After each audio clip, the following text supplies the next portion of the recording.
Scrolling through snaps, opening stories, and your megabytes just disappearing?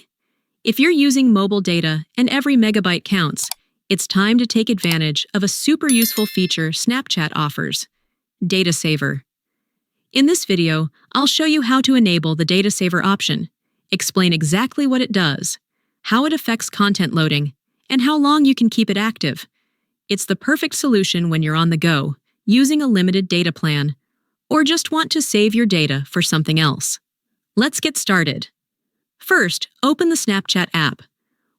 Once you're in it, the next step is to tap on the profile icon in the top left corner of the screen, which will take you to your profile page.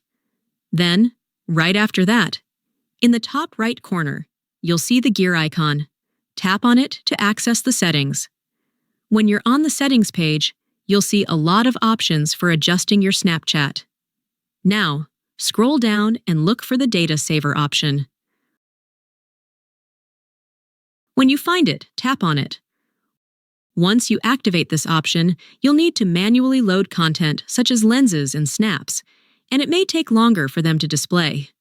So, Snapchat will no longer automatically download content while you're on mobile data.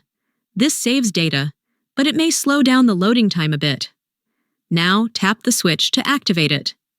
Now, in the pop-up window that appears, you can choose one of three options. 3 days.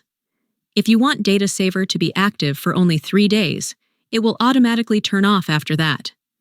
1 week saves data for 7 days. Until turned off, it stays on until you manually turn it off. Choose the option that works best for you. I'll select Until Turned Off. And that's it. Data Saver is now active and ready to save your internet data. I hope this video was helpful. If it was, don't forget to like this video and consider subscribing to my channel. Thank you so much for watching, and I'll see you very soon in my new video.